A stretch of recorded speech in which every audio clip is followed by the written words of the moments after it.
Ce gouvernement supprimerait l'exigence de neutralité politique des fonctionnaires. Je vais faire un rappel des règles, mais très brièvement. Juste maintenant qu'on est en quart de finale, vous n'avez plus le droit au chronomètre. Donc vous n'avez pas le droit au téléphone sur la table, ni sur cette table-là. Ok. Et évidemment, le temps est éliminatoire. Donc je vais juste rappeler les règles de temps. À 1 minute, le jury tapera comme ça sur la table, ce qui signifiera que les questions sont ouvertes. Là, vous avez jusqu'à 4 minutes pour poser des questions et à 4 minutes également pour dire que les questions sont fermées. Pour poser une question comme d'habitude, vous vous levez et puis après vous vous rasseyez. À 5 minutes, le jury FFDE, donc Maënès et moi, diront « Veuillez conclure » et à 5 minutes 15, nous dirons « Veuillez vous rasseoir ». Vous devez vous rasseoir à 5 minutes 15. Donc votre temps est compris entre 4 minutes 45 et 5 minutes 15. Si vous faites en dessous ou si vous faites au-dessus, vous êtes éliminé. D'accord ? Eh bien, je pense qu'on ne va pas aller plus loin dans le rappel des règles. J'imagine que si vous êtes en quart, c'est que vous connaissez ça très très bien. Et je vais vous laisser commencer.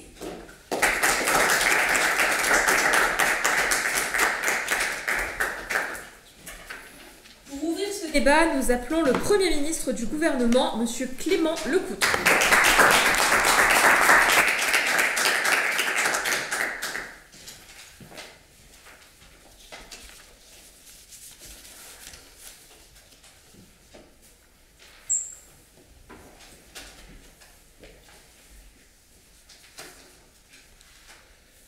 Face au silence forcé de nos pères, nous faisons le choix de la raison. Face au bénéfice de leurs paroles, nous faisons le choix de l'action. C'est pourquoi nous décidons ce jour de supprimer l'exigence de neutralité politique des fonctionnaires. Pour cadrer ce débat, nous définirons les fonctionnaires comme un agent public titulaire d'un poste dans la fonction publique, c'est-à-dire qu'il a réussi un concours et bénéficie d'un emploi stable et permanent. Ils travaillent pour l'État, les collectivités territoriales ou les hôpitaux publics. Ils sont aujourd'hui au nombre de 3 700 000.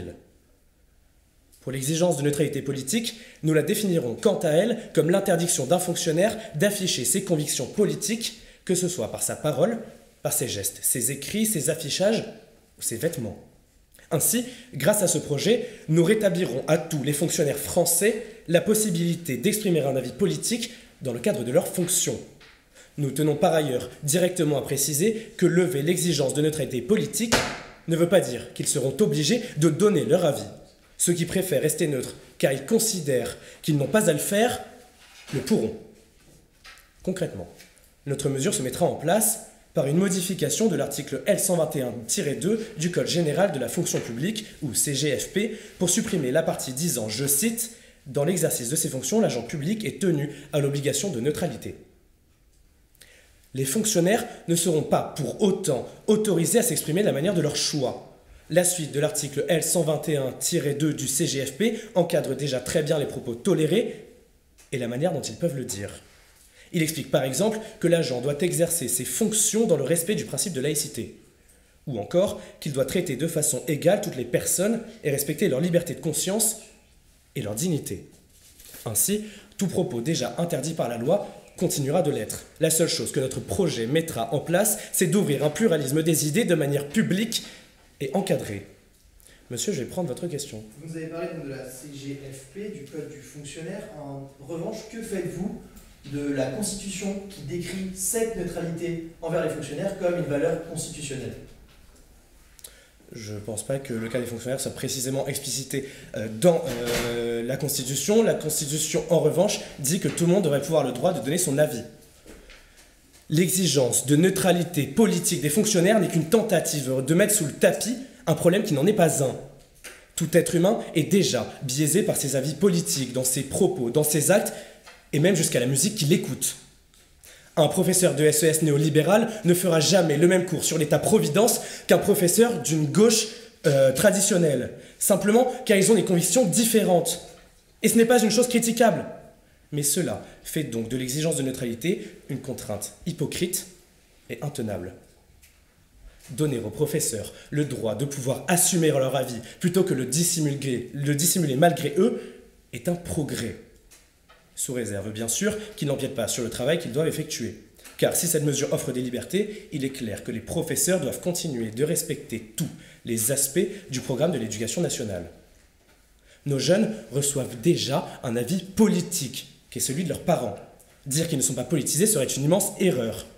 Pouvoir étendre cette politisation aussi à leurs professeurs permettra simplement de leur offrir une pluralité des avis. Mais c'est notamment ce que vous expliquera Madame Lisa Saint-Leb, ministre de l'Action et de la Fonction publique.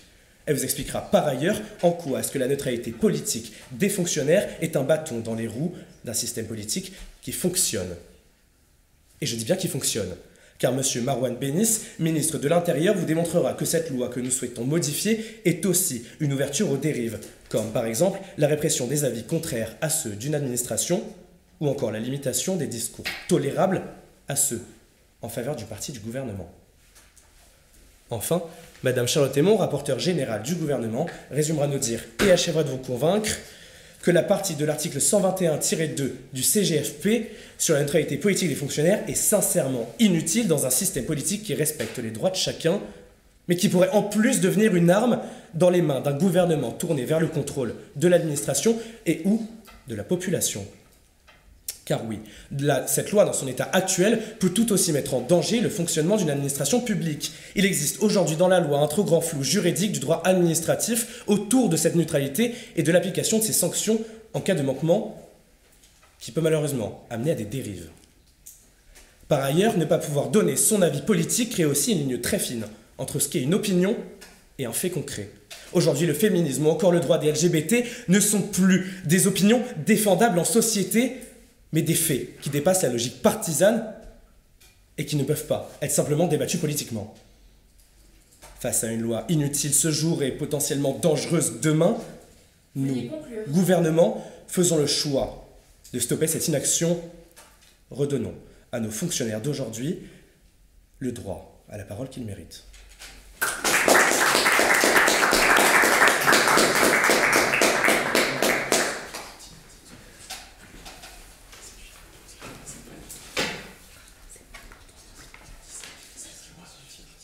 Pour lui répondre, nous appelons le chef de l'opposition, Emrys Bigot.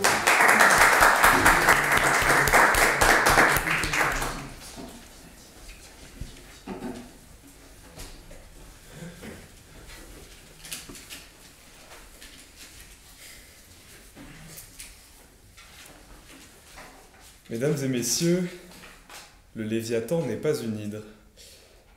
Si vous lui donnez 5,70 millions de têtes, soit le nombre de fonctionnaires travaillant actuellement dans la fonction publique, et non 3 millions comme vous l'avez dit, comment comptez-vous le laisser prendre une décision efficace, rapide et juste? Ce ne sera pas possible. Aujourd'hui, en supprimant l'exigence de neutralité politique des fonctionnaires, ce gouvernement souhaite ouvrir la boîte de Pandore non seulement à l'ingérence, mais aussi la déstabilisation de notre administration et la perte de son efficacité opérationnelle. Autrement dit, cher gouvernement, vous nous mettez en danger. Vous nous mettez en danger non seulement nous, mais aussi les administrations publiques que vous voulez déstabiliser, et donc les citoyens français. Vous l'avez dit vous-même, la Constitution nous garantit la liberté d'expression. En revanche, elle nous donne aussi le devoir pour les fonctionnaires de réserve et bien évidemment de neutralité politique. Je vais prendre votre question. Monsieur, arrivez-vous vraiment à faire la différence entre les fonctionnaires qui sont 3,7 millions et les travailleurs du service public qui sont, eux, comme vous l'avez dit, 5,7 millions? Bien sûr que nous faisons la différence. En revanche, vous ne faites pas la différence entre liberté d'expression et mesures contre-productives. D'ailleurs, chère opposition, il me semble que vous oubliez le rôle premier du fonctionnaire. Le fonctionnaire n'est pas là pour faire de la politique. Le fonctionnaire est là pour appliquer la politique. La politique de l'État, décidée par des représentants de l'État, élus démocratiquement par des citoyens dont les fonctionnaires font partie, puisqu'ils ont comme tous le droit de vote. On ne parle pas ici que des professeurs, mais aussi de la fonction hospitalière, la fonction territoriale et la fonction d'État. Et si l'on s'en reporte à la définition de la vie publique, un fonctionnaire est un agent employé par un organisme public, affecté à un service public et placé sous un régime de droit public. Il est donc normal que l'on recommande à ces fonctionnaires d'émettre une certaine réserve quant à leurs opinions politiques et à la façon dont ils les expriment, afin de conserver la confiance de nos concitoyens en les administrations publiques. Veuillez vous rasseoir. L'exigence de neutralité politique que ce gouvernement veut aujourd'hui supprimer repose en fait principalement sur l'obligation des fonctionnaires dans l'exercice de leurs fonctions et en dehors à faire preuve par devoir et non par censure de réserve, de discrétion et de neutralité non seulement pour leurs valeurs politiques mais aussi philosophiques et bien évidemment religieuses. Et ce n'est pas de la censure, c'est du professionnalisme. Le fonctionnaire, lorsqu'il a signé son contrat, il a consenti à ces mesures. Il a consenti à respecter l'article L111-1 du Code général de la fonction publique. Il a postulé. Cette offre, il l'a voulu. Il a passé des concours, vous l'avez dit vous-même. Se sent-il vraiment enfermé, ce fonctionnaire? Je ne pense pas. Et par ailleurs, en plus de faire preuve de professionnalisme, il s'agit avant tout de ne pas compromettre cette confiance, cette règle d'or qui permet à notre institution publique de fonctionner correctement et de limiter les dérives. Premièrement, vous menacez les fonctionnaires eux-mêmes avec cette mesure qui est insensée. Si chaque représentant de l'État y va de son mot, il peut mettre en danger son poste et son intégrité. Le député Carrette reviendra d'ailleurs sur cela. Vous pouvez créer des factions à l'intérieur même de nos administrations publiques. Deuxièmement, ce que vous mettez en danger, c'est notre fonctionnement opérationnel. Et ça, c'est le député Couillot qui reviendra dessus. Nous risquons plus d'ingérence et en plus des problèmes opérationnels conséquents. Si deux fonctionnaires ne sont pas d'accord à la suite d'une discussion et qu'ils ne veulent plus travailler ensemble, comment est-ce qu'on continue? Et bien évidemment, le secrétaire général, M. Robin, reviendra sur vos propos et exposera l'intérêt national qu'est le devoir de neutralité politique des fonctionnaires. Au même titre qu'une armée où chaque soldat discute les ordres, si chaque fonctionnaire y va de son opinion, la bataille est perdue d'avance. Nous avons centralisé les informations et les fonctionnements. Le fonctionnaire est toujours libre d'exprimer son opinion. En revanche, il doit garantir la confiance en les administrations publiques.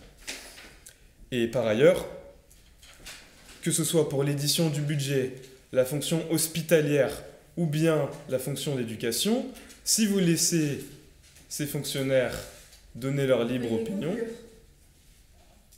vous mettez en danger la France. Merci beaucoup.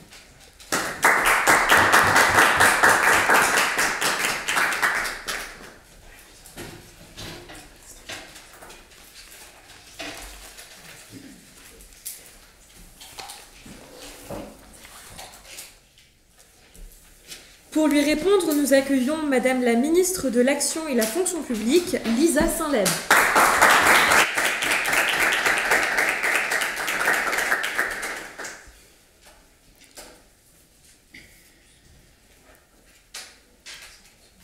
À quoi sert de taire une voix qui ne dessert pas le bon fonctionnement de notre État? La neutralité politique est un leurre, un écran de fumée. Le devoir de réserve est un principe illusoire car ceux qui veulent donner leur avis peuvent déjà le faire en fonction du contexte. En effet, il est toujours possible pour un fonctionnaire d'adapter son discours pour éviter des sanctions, de choisir ses mots, d'utiliser des réseaux sociaux anonymes ou encore de passer par des syndicats qui, eux, ont une liberté d'expression élargie. Cette exigence de neutralité ne bloque que certaines expressions. Nous voulons lever cet interdit qui est en fait un faux interdit pour mettre toutes les opinions au même niveau et cesser cette hypocrisie législative. Ce qu'il faut bien comprendre ici, c'est qu'une loi n'existe que parce qu'elle répond à un besoin. Ici, nous ne le voyons pas. La neutralité politique n'est aujourd'hui qu'une formalité administrative, il ne sert à rien d'en faire un principe clé des devoirs du fonctionnaire.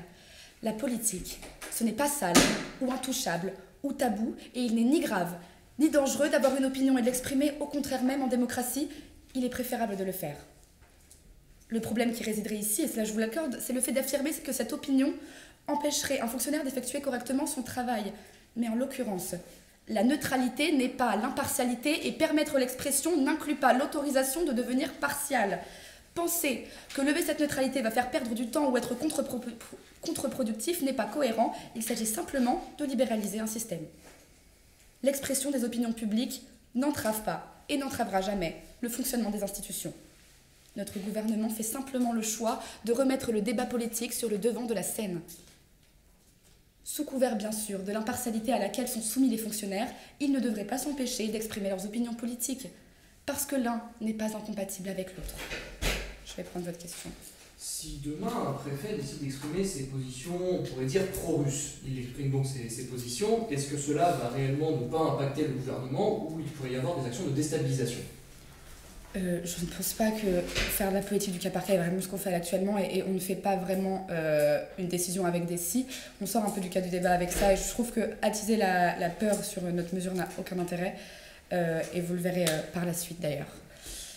Vous nous parlez de problèmes de discussion, mais le débat public, c'est la démocratie. On dirait presque que vous n'avez pas cerné les enjeux du débat. Il n'y a que les propos discriminants qui tombent toujours sous le coup de la loi et ils restent formellement interdits, et cela selon l'article 225-1 de notre code pénal. Mais prenons tout de même un exemple concret.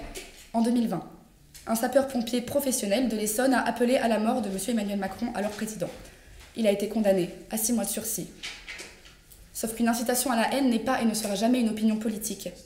Ce que nous défendons, c'est le droit d'avoir une opinion, pas de tenir des propos discriminants, qu'ils soient racistes, sexistes, homophobes, une incitation à la haine, une menace ou autre. Il s'agit ici de délits ou crimes, pas d'opinion. Et dans l'opposition à ce projet de loi, il serait quand même essentiel de ne pas tout confondre. De plus, le droit administratif est actuellement souple face à ce qui concerne les opinions des fonctionnaires.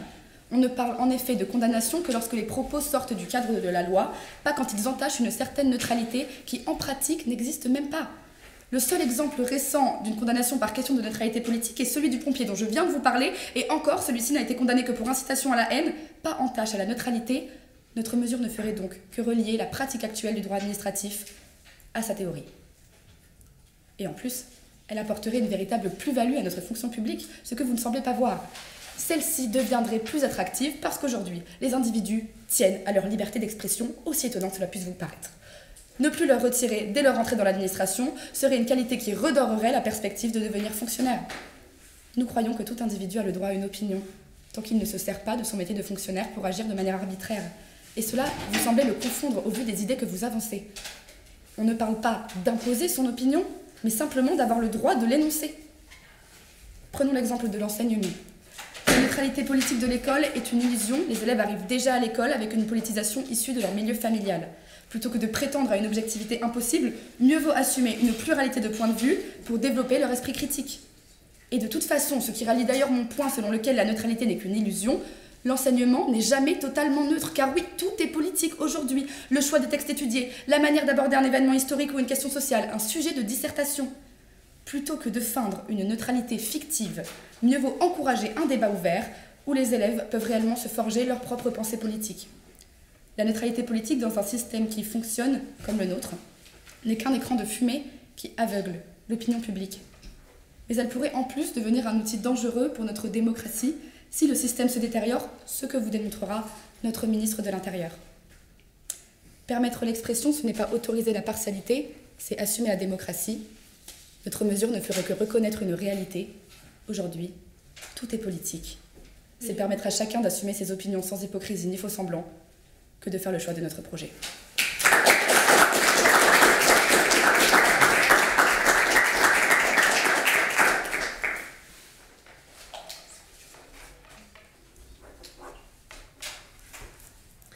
Pour lui répondre, nous accueillons monsieur le député Maxence Carrette.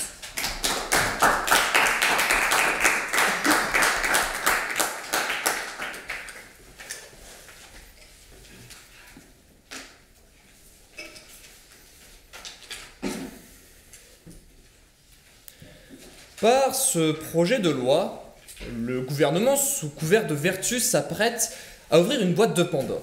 Dans leur dogmatisme, les ministres feront sauter les garde-fous, assurant la stabilité des services publics et, plus grave encore, la sécurité des fonctionnaires français. Ce qui nous attend, c'est le même destin que la Turquie.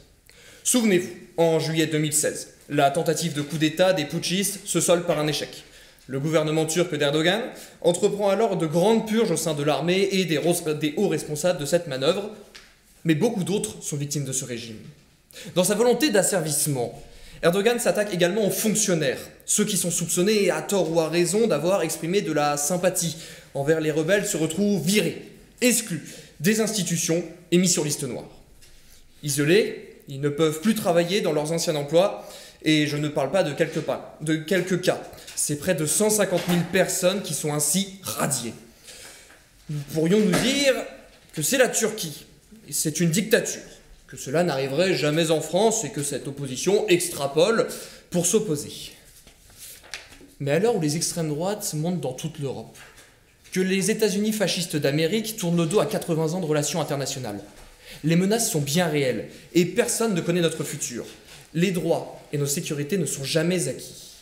Alors, lorsque ce gouvernement incitera les fonctionnaires à s'exprimer et à tout politiser, car tout est politique selon eux, sans même avoir pris conscience du danger, dans l'ombre, les prochaines administrations s'attelleront à noter méticuleusement quels fonctionnaires sont compatibles ou non avec leurs idées. On s'étonnera alors que certains d'un bord politique différent de leurs responsables stagnent dans leur carrière et ne puissent plus accéder à des promotions. On se demandera pourquoi, dans des bureaux et des équipes autrefois unis, s'installe un climat de méfiance et de suspicion. Enfin, on s'indignera en voyant des départements se féodaliser et ne répondre à personne, imposant leurs propres convictions sans considération pour l'intérêt collectif. Les devoirs de réserve, de discrétion, de neutralité, de secret sont des garanties essentielles qui ont fonctionné jusqu'à maintenant pour protéger nos fonctionnaires. S'exprimer est un droit fondamental de l'homme, mais exposer nos fonctionnaires, c'est mettre en péril leur carrière et plus encore.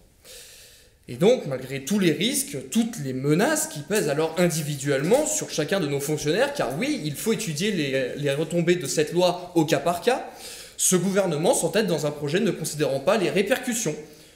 Plus encore que la sécurité de nos fonctionnaires, c'est bien la fragmentation et la féodalisation de nos services qui seront à l'œuvre.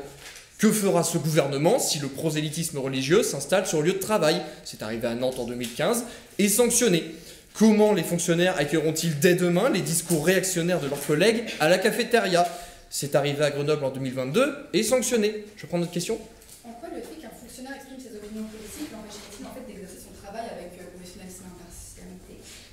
Vous comprenez que dans une réunion, si vous avez une opinion politique sur les politiques actuelles établies par la région ou même par ce gouvernement, si la loi n'est plus appliquée par les fonctionnaires, qui n'y voient plus un intérêt, qui sont en désaccord avec ses valeurs, dès lors, c'est toute l'administration qui va s'effondrer.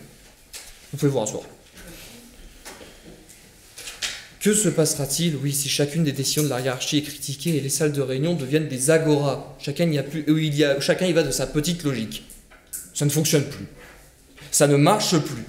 Toute la cohésion et l'unité qui font la force et la fierté de notre service public risquent de s'effriter, au détriment de son efficacité. La mission première de l'administration va se perdre, noyée et essoufflée par ce gouvernement. Enfin, cher gouvernement, nous demandons un éclaircissement de votre part. Si pour vous, la liberté d'expression est un droit fondamental, si capital, si tout est politique, si toutes les actions que nous prenons sont politiques, mais en même temps ce n'est pas vraiment dérangeant, vous comprenez, chacun peut exercer son travail dans de bonnes conditions. Pourquoi les fonctionnaires ressentiraient le besoin d'exprimer leur avis politique s'ils ont vraiment cette pulsion au fond d'eux, cette volonté? Alors pourquoi rester fonctionnaire?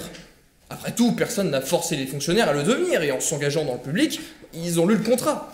Pour exprimer ses positions, d'autres voix s'offrent à chacun, journalistes, militants ou tout simplement élus, comme nous sommes. Les opportunités de faire entendre ses positions en démocratie sont nombreuses et s'offrent à tous. Et c'est bien pour permettre à la France d'être une démocratie que le monde de l'administration se doit de garder un cadre, une neutralité, au nom de l'égalité et de la stabilité. Nous n'accepterons pas les dérives de ce gouvernement qui se joue de la sécurité des fonctionnaires. Nous disons non à la féodalisation de ce projet décadent, aveugle sur le brasier qui s'annonce. Les garde-fous tiendront, l'unité française tiendra. Je vous remercie.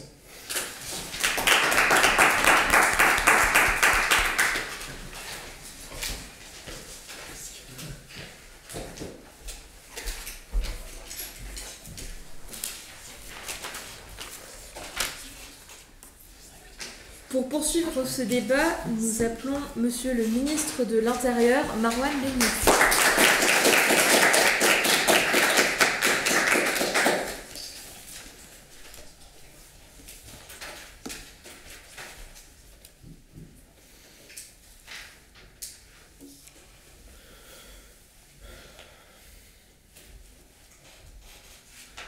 On croit souvent que les plus grandes menaces viennent du tumulte, de la violence, du vacarme. Mais certaines avancent en silence, enveloppées de principes lisses, presque factices. La neutralité politique des fonctionnaires fait partie de ces masques tranquilles, brandis au nom de la République. Elle promet l'impartialité, l'équilibre, la paix institutionnelle. Et pourtant, derrière cette façade, elle cache un pouvoir redoutable, celui de faire taire. Aujourd'hui, cette neutralité semble presque inoffensive, mais c'est justement là que réside le piège à l'heure actuelle. Le terme de neutralité n'est pas formellement défini dans la loi, raison pour laquelle notre Premier ministre s'est permis de vous l'exposer selon notre vision. Aurore Bergé a ainsi utilisé le devoir de neutralité pour bloquer le recrutement d'une fonctionnaire qui avait été militante au sein du parti de Benoît Hamon, Génération S. Neutralité, notion très large en son nom qu'on a refusé un poste dans l'administration. Cet exemple révèle tout le flou de cette notion. Elle est tellement vague que mal utilisée, et dans les années à venir, les conséquences pourraient être bien pires. Tout ce qui est vague peut être instrumentalisé.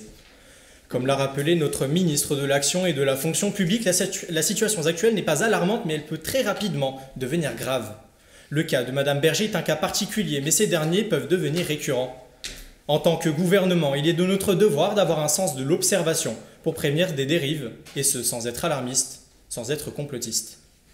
La règle de neutralité est rarement appliquée avec rigueur, elle flotte dans un entre-deux, elle existe sans jamais vraiment exister, mais ce flou juridique donne lieu à des interprétations partisanes. Dénoncer une injustice ou critiquer une réforme sont tant d'éléments qui deviendront passibles d'une accusation de manquement au devoir de neutralité. Pas besoin d'une censure officielle, la sanction se fait en silence, habillée d'un vernis légal. Des exemples récents illustrent ce type de dérive. Tenez, aux États-Unis, Donald Trump a licencié 17 inspecteurs généraux dans différentes agences fédérales, non pour faute, mais pour alignement politique. Il a également évincé des membres démocrates de la Commission fédérale du commerce, brisant les règles censées protéger l'indépendance de cette institution.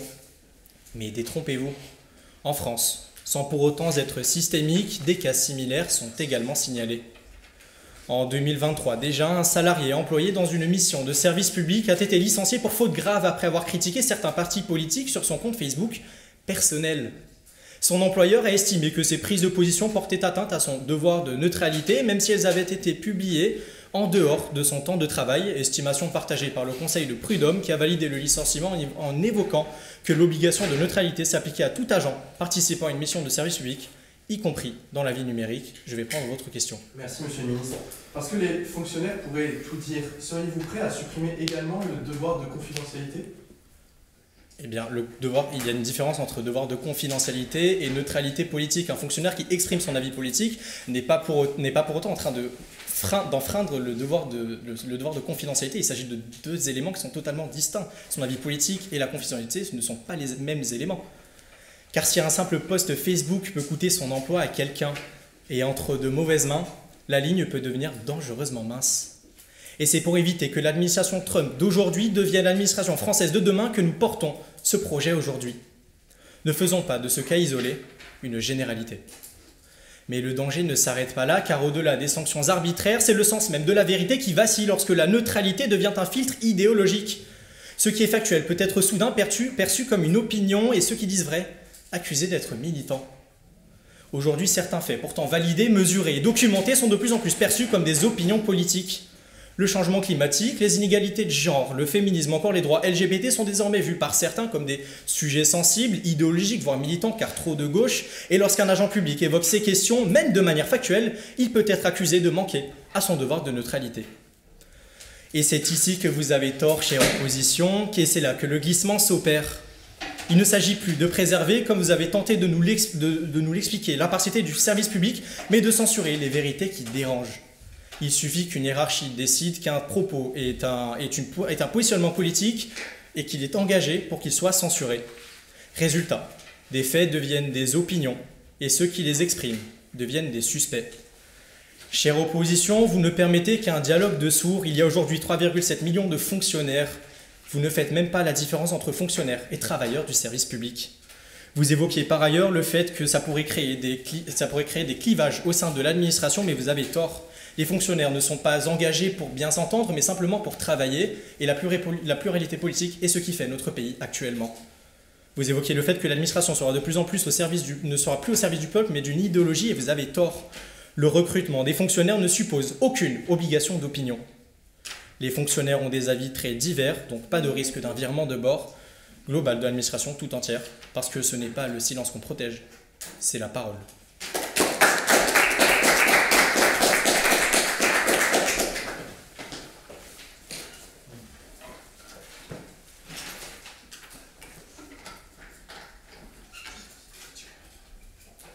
Pour poursuivre le débat du côté de l'opposition, nous accueillons monsieur le député Arthur Couillot.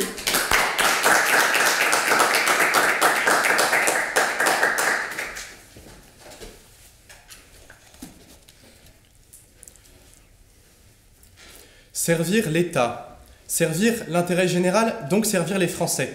Voilà le formidable engagement auquel se livrent 6 millions de nos compatriotes, 6 millions de fonctionnaires pour assurer le bon fonctionnement de nos services publics. État, éducation, santé et tous les autres corps administratifs, voilà la fierté de la France. Comme tout engagement ou service, il s'accompagne, oui, chers membres du gouvernement, de devoirs. Celui de la neutralité politique, au même titre que ceux de confidentialité que j'évoquais avec ma question, d'intégrité ou de probité. Et ce, pour des raisons évidentes. Le fonctionnaire, il n'est pas là pour faire de la politique ou exposer ses opinions, mais il est là pour appliquer la politique portée par des dirigeants élus démocratiquement par leurs représentants, le peuple français, et en l'occurrence les fonctionnaires font partie du peuple français. Ce gouvernement propose ce midi une mesure démagogique et un brin populiste dont l'objectif est de satisfaire quelques mécontents au prix d'un démantèlement total, rigoureux et très méthodique de notre État. Les fonctionnaires qui ne sont pas contents, ils n'ont qu'à partir. Ils peuvent aller dans le privé, il n'y a aucun problème. C'est un aveu de faiblesse totale. Non, Madame la Ministre, la neutralité n'est pas un leurre. L'idéologie, en revanche, l'est. Avec ce gouvernement, la légitimité de nos représentants à porter une politique, c'est dehors. L'efficacité et la non-entrave aux décisions, c'est dehors également. L'égalité pour tous, pour assurer la liberté, c'est dehors aussi. Ce projet de loi pose d'abord un problème en matière d'efficacité publique et de transparence des décisions. L'importance de la hiérarchie, l'exécution de tâches prédéfinies, ce ne sont pas des gros mots et pas non plus des sous-tâches. S'il n'y avait pas de fonctionnaires dans l'administration centrale comme sur les terrains, alors il n'y aurait pas de continuité de l'État. Par ce projet de loi, ce midi, ce gouvernement propose aujourd'hui d'inverser le lien de subordination, chose dangereuse, dans laquelle l'administration n'appliquera plus les décisions du politique, mais le politique se verra dicter ses actions par l'administration. La politique, le politique, c'est son rôle, donner une orientation, fixer un cap, et cela fruit de sa légitimité populaire qu'il a acquise durant les élections. Les fonctionnaires ajustent techniquement, juridiquement et financièrement, par exemple pour l'exemple du budget dans la haute administration, mais aussi opérationnellement, sur le terrain, les décisions prises sans prise de position ouverte. Je vais prendre votre question. Monsieur le député, en quoi est-ce que la pluralité des opinions au sein des administrations empêche le travail de 3,7 millions de fonctionnaires ? Bien, écoutez, comme vous le dites, ils sont 3,7 millions. Donc, si chacun venait à exposer sa pensée, 3,7 millions ou 6 millions, au fond, le débat n'est plus là. Je crois que c'est très clair, le débat ce soir n'est plus sur le chiffre. Je veux simplement vous dire que sur votre question précise, 3,7 millions de personnes qui ne pensent pas pareil, ça va être très très compliqué. Et le but n'est pas qu'ils pensent pareil. Mais aujourd'hui, s'il y a des élections, c'est bien parce qu'il faut satisfaire certaines opinions. Et la préservation de ce système harmonieux entre politique et administratif, c'est une nécessité. Le politique d'un côté et l'administration de l'autre, et pas ensemble. Faire passer ce midi ce projet de loi, c'est ouvrir une boîte de Pandore dans laquelle chaque fonctionnaire pourra, à son échelle, porter et développer la politique qu'il le souhaite. C'est également permettre et autoriser les fonctionnaires de peser sur la mise en application ou non des décrets. Vous l'aurez compris, c'est créer des filtres et de graves entraves à l'efficacité publique. Je vais vous demander, s'il vous plaît, de vous rasseoir. Et je le dis là avec beaucoup de clarté. Le fonctionnaire peut penser ce qu'il souhaite, dire ce qu'il veut dans la sphère privée et même se présenter aux élections s'il le souhaite, s'il souhaite changer les choses. On a parlé d'éducation, on a parlé de santé. Et Madame la Ministre, vous avez dit « Ne nous arrêtons pas sur les cas particuliers ». Votre collègue n'a fait que ça pendant 5 minutes. Alors moi, je vais vous parler aussi de cas particuliers. Celui du prof de philo d'extrême gauche qui arrive avec un t-shirt de la CGT et qui passe avec Socrate, Platon et tous les autres philosophes que l'on connaît sur des théories d'extrême gauche. Ça peut être aussi ce prof d'histoire d'extrême droite qui va traiter les guerres, les génocides, l'Empire, avec ses théories propres à lui. Nous avons besoin de faits et d'éducation neutre. Nous n'avons pas besoin d'ambassadeurs politiques. Et ce n'est pas une mesure contre la liberté d'expression, non, ni même la mise sous silence des fonctionnaires. C'est préserver la capacité même de l'État à faire respecter les libertés individuelles de tous les citoyens. Alors, parce que l'engagement et le service de l'État ne deviendront pas un engagement pour soi, mais restera un engagement pour l'État. Parce que les opinions politiques n'ont pas leur place dans ce qui relève de la gestion administrative de la cité, au sein de l'appareil d'État, quelles que soient les strates, le sens du service et de l'intérêt général resteront la norme.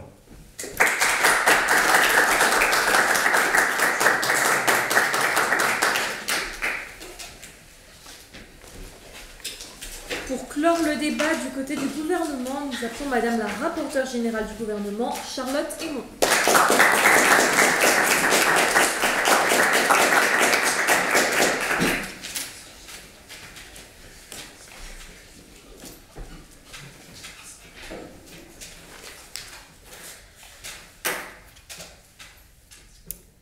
La neutralité politique des fonctionnaires fait son entrée en scène. Le public acclame « Bravo !» des services publics neutres. Mais alors que le deuxième acte se conclut, sont révélés les enjeux de cette tragédie, notre démocratie. 2 questions sont au cœur de ce projet, la modernisation du service public et la prévention des dérives potentiellement liberticides. Concrètement, notre projet est de modifier l'article L121-2 du Code général de la fonction publique, ou CGFP, pour supprimer la disposition suivante. Dans l'exercice de ses fonctions, l'agent public est tenu à l'obligation de neutralité. Chose que le gouvernement voit comme injustifiable, car il s'agit d'une énorme contradiction avec l'article L111-1 du même code qui dispose que la liberté d'opinion est garantie aux agents publics. Il est temps que la réalité s'aligne avec les principes. Il est temps de modifier le CGPF. Tout d'abord, la neutralité politique, comme nous l'avons dit, est un leurre, et nous aurions intérêt à supprimer son exigence. Le devoir de réserve ne sert à rien, en effet, car il est toujours possible de le faire, d'exprimer des opinions. De plus, les fonctionnaires qui enfreignent cette obligation sont très rarement condamnés. Par ailleurs, il s'agit d'un fantasme de croire que le monde de la fonction publique peut être totalement apolitique. Les programmes scolaires en sont un exemple. Ils sont politiques. Les professeurs ont un rôle d'interprétation dans le cadre des programmes. Au bac de français, quand on étudie la déclaration d'Olympe de Gouges, on parle politique. Quand on étudie Mélancolia de Hugo, on parle de l'asservissement des hommes. Au Capital, on parle de politique. L'apolitisme ne devrait jamais être notre objectif, surtout lorsque l'on sert nos concitoyens. Je vais prendre votre question. Que faites-vous si un fonctionnaire refuse de faire passer un décret d'application par des accords politiques ? Dans ce cas-là, ce n'est pas un problème d'expression de son avis politique. Dans ce cas-là, c'est un problème parce qu'il n'a pas respecté l'obligation pour les fonctionnaires d'effectuer les tâches confiées par leur administration. Ce devoir sera toujours d'actualité avec notre réforme. Avec notre projet, les fonctionnaires, quel que soit leur niveau dans leur hiérarchie, continueront à être responsables de l'exécution des tâches qui leur sont confiées. Ils ont le droit d'être en désaccord, certes, du moment qu'ils obéissent. Il n'y a pas de danger dans ce cas-là pour la continuité de l'État. Il n'y a pas de mise en danger, je cite vos paroles, du fonctionnement opérationnel de l'État et de l'administration. Il n'y a pas de danger car cela ne change en rien. Ce projet n'est pas non plus contre-productif car les fonctionnaires continueront à appliquer les décisions de leur hiérarchie. Je vais également prendre l'exemple des professeurs qui ont un intérêt à exprimer leur opinion. En effet, ils ont des connaissances et des opinions informées qui peuvent participer à l'esprit critique des jeunes et à leur formation. Nous n'essayons pas de faire corps, nous n'essayons pas d'avoir une unité, nous essayons de former des esprits. Par ailleurs, vous mentionnez le cas d'un préfet pro-russe. Il a en effet le droit d'avoir son opinion. Cela devient simplement problématique quand on sort du cadre de la loi. Par exemple, pour ce préfet pro-russe, il n'a pas le droit de faire un appel à la haine ou à la violence, ou encore de faire de l'apologie de crimes contre l'humanité. De la même manière, le professeur qui relirait les dernières guerres mondiales ou encore les génocides n'aurait pas le droit de le faire dans un cadre sortant du programme scolaire établi par le gouvernement. Par ailleurs, le service public doit rester attractif. Il est normal de tenir à son expression politique. Ce n'est pas seulement quand on est journaliste que l'on veut s'exprimer, c'est quand on est français et attaché à la démocratie.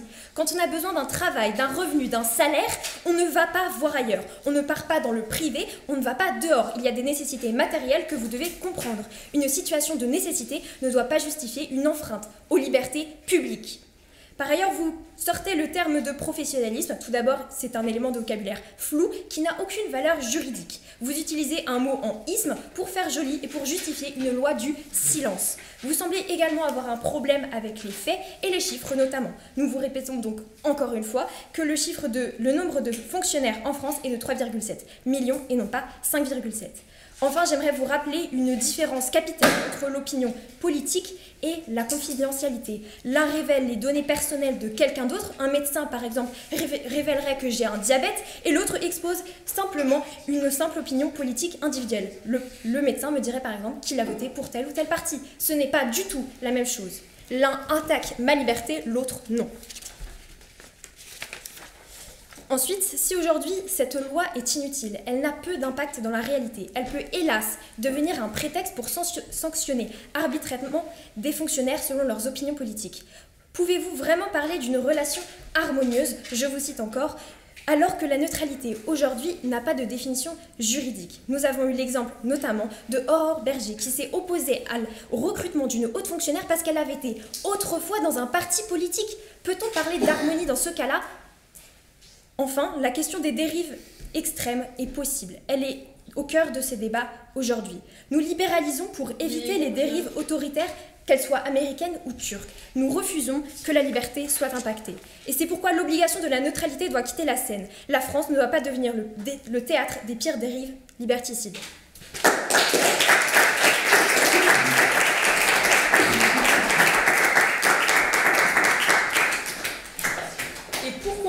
Débat, nous appelons Monsieur le secrétaire général de l'opposition, Robin Rivière.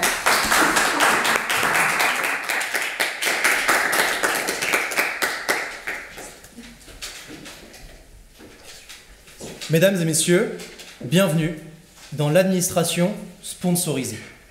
Et oui, quitte à aller au bout de votre projet, pourquoi ne pas proposer aux fonctionnaires un t-shirt d'un style F1 drapé de ses convictions?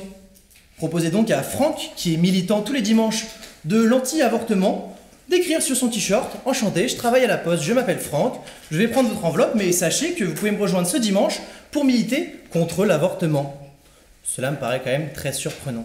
Prenez maintenant Nathalie, qui travaille au service de l'imposition, qui elle aura écrit sur son t-shirt son avis sur le conflit israélo-palestinien, qui comme vous le savez tous ici est un conflit très clivant, très problématique et très complexe à analyser.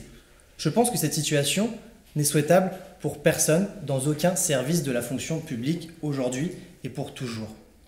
Si cette situation vous semble ubuesque, c'est en réalité ce que porte ce gouvernement. Transformer l'État en un tableau publicitaire privé où chacun exposerait ses opinions aux dépens des bénéfices de tous et de chaque citoyen. Suite à cette présentation du gouvernement, un mot m'est revenu à chacune des interventions de ces ministres. Déconnexion. Déconnexion et déconnexion. Pourquoi? Tout d'abord, monsieur le Premier ministre, vous nous parlez d'un article de loi, le L121. Certes, mais quand avez-vous parlé du Conseil constitutionnel qui a délibéré en 2018 expliquant que la neutralité des fonctionnaires est une valeur et un devoir constitutionnel. À aucun moment dans votre présentation, vous nous avez parlé de ce devoir à connotation constitutionnelle, je le répète. Ensuite, vous expliquez que les lois sont floues, que les sanctions sont floues. Ce n'est pas vrai. Révisez vos chiffres, monsieur Révisez vos chiffres. En effet, les sanctions sont claires et déterminées. Elles vont de la mise à pied jusqu'à des sanctions financières en fonction de la prise de parti qui a été réalisée. Madame, je prendrai votre question. Vous mentionnez le fait que les fonctionnaires pourraient utiliser leur métier comme un affichage politique. Or, ce n'est pas le cas actuellement dans le privé. Donc, en quoi cela pourrait devenir le cas dans le public? Je n'ai pas tout à fait compris votre question. Vous expliquez donc que dans le privé, les employés peuvent prendre parti là où ce n'est pas le cas dans le public. Alors, je ne sais pas dans quelle entreprise vous travaillez. Je vous souhaite heureuse dans cette entreprise. En revanche, je ne connais à l'heure actuelle pas d'entreprise dans laquelle nous pouvons, durant une réunion pour parler du prochain produit qui va être lancé sur le marché, de son avis sur l'avortement ou encore une fois sur un conflit géopolitique actuel. Ensuite, madame, vous nous expliquez que l'éducation est un milieu pluridisciplinaire.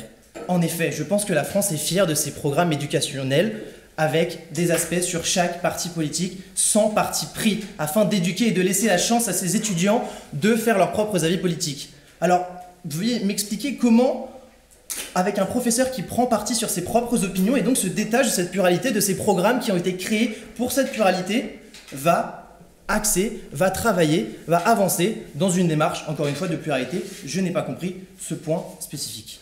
Ensuite, vous nous avez également expliqué que les exemples que nous prenions étaient des cas par cas. Comme vous l'a redit M. Couillot, votre collègue a passé l'ensemble de son intervention à prendre des cas par cas, tels que celui de M. Donald Trump, les États-Unis étant pourtant, je vous remercie d'avoir pris cet exemple, un exemple clair de non-neutralité qui ne fonctionne pas dans un État. En effet, les États-Unis, les fonctionnaires ont l'opportunité de donner leurs avis politiques, ce qui mène effectivement à des dérives où les fonctionnaires sont sujets à un échiquier politique et peuvent être ou démis de leurs fonctions en fonction de leurs avis. Là où M. Carrette et M. Bigot vous ont expliqué que notre projet de défendre la neutralité politique, comme elle l'est déjà dans la Constitution, permet de protéger ces mêmes fonctionnaires en leur évitant de devoir prendre parti dans un service ou simplement sur leur lieu de travail. Je prendrai votre question. Monsieur, pourquoi est-ce que vous nous dites que dans le privé, les gens ne peuvent pas donner leur avis, alors que votre député nous a dit que s'il n'était pas content dans le public, il pouvait partir dans le privé? Mais je vous le répète, lorsque vous signez un contrat de travail, monsieur, si vous êtes boulanger et que vous voulez travailler la viande, mais devenez boucher, j'en serais ravi pour vous. Écoutez, notre administration est là pour fonctionner, pour défendre les intérêts communs, les intérêts de tous. Elle n'est pas la place pour défendre ses opinions politiques. Un fonctionnaire est également un citoyen. Et oui, un fonctionnaire a également une vie privée. Et j'aimerais que vous puissiez la respecter au nom des loyaux services qu'il confère à cet État. Pourquoi je vous explique ceci? Tout simplement car oui, dans le cadre professionnel, le fonctionnaire est là pour fonctionner, pour aider à mettre en place les politiques décidées par les politiciens élus au pouvoir pour leurs idées. A l'inverse, dans sa vie privée, le citoyen fonctionnaire a tous les droits d'aller voter, de s'exprimer dans son cercle privé, là où il en est coutume. Mais non dans sa vie professionnelle, où son rôle est encore une fois de faire fonctionner l'État. Dans une équipe de foot, s'il y a 11 entraîneurs et un joueur, ça ne marche pas. Il y a un entraîneur et 11 joueurs. Ainsi, pour l'harmonie et la sécurité de l'État, je vous remercierai de ne pas prendre ce projet.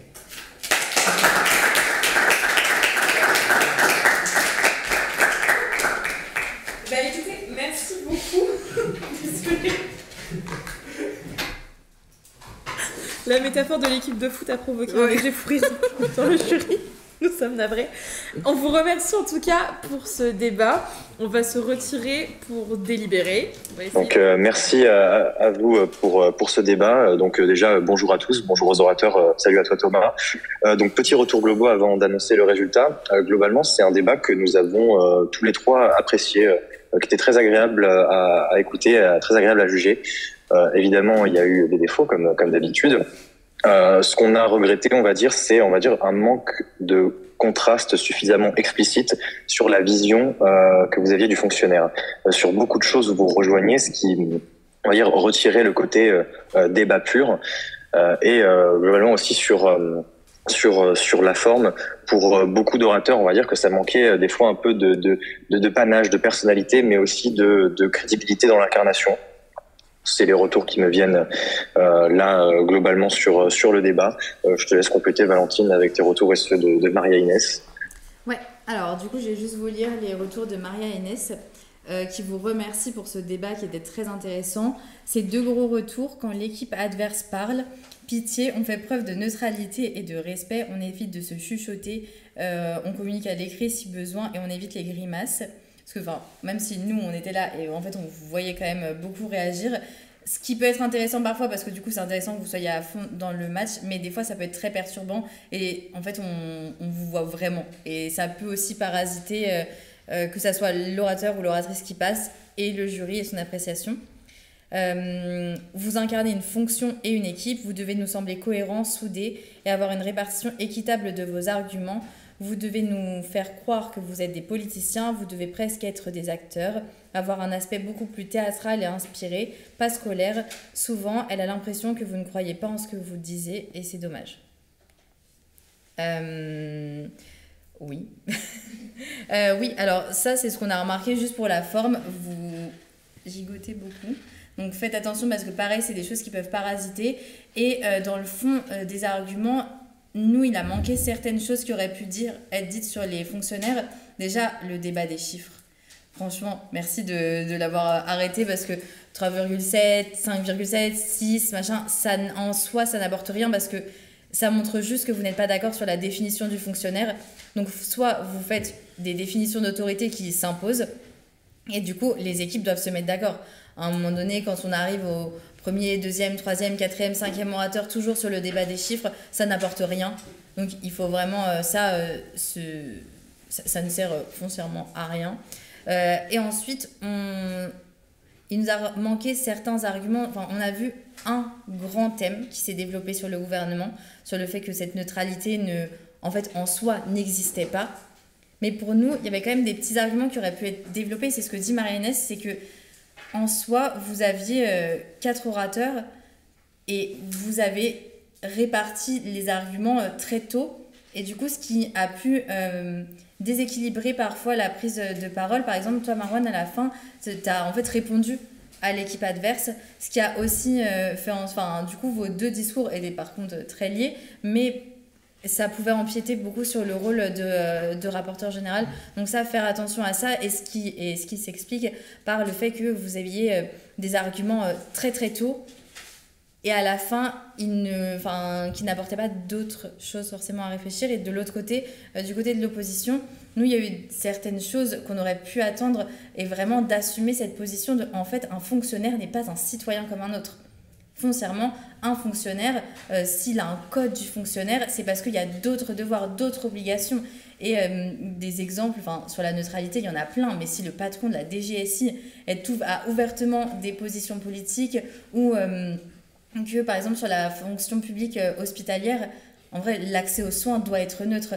Et donc ça, c'est des choses que vous auriez pu vraiment aller plus loin dans cette question de fonctionnaire pas égal citoyen. Alors, évidemment, on est tous citoyens, of course, mais aller vraiment plus loin.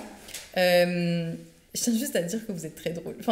Ça, par contre, on l'a remarqué et c'était vraiment agréable comme débat parce que c'était pas véhément entre vos deux équipes, c'était très agréable et même comment vous discutiez et tout. Voilà. Et faites attention, il est vrai, au concours d'anecdotes et au qui a dit ça et dans quel pays. Ça peut être sympa un petit peu, mais il faut faire attention à ce que ça déborde pas trop sur l'argumentaire. Est-ce que, Tristan, tu veux rajouter des choses ou pas ? Non, globalement, tout a été dit. Voilà, évidemment, on appuie beaucoup le négatif, mais comme je l'ai dit au tout début, ça reste un choc qui a été très très agréable à écouter, à juger, qui était dit d'un niveau de quart de finale. Donc voilà, ces critiques, c'est surtout pour que l'équipe qui sera éliminée puisse être dans les meilleures dispositions l'année prochaine, et pour l'équipe qui se qualifiera en demi-finale, pouvoir step up pour être digne de ce niveau. Mais du coup, on peut annoncer le résultat, je pense. Ouais, si tu veux, tu peux annoncer meilleur orateur ou oratrice, et moi j'annonce l'équipe. Ça marche. Donc pour le prix du meilleur orateur, nous avons décidé de l'accorder à Arthur. Félicitations Arthur. Quoi ? Voilà, donc le résultat. Et on a décidé d'attribuer la victoire d'équipe à l'équipe qui, pour nous, a fait le meilleur travail dans l'incarnation et dans ce qu'il fallait faire dans vraiment dans le statut qui lui était imposé. Et donc, on a décidé de donner la victoire d'équipe au gouvernement.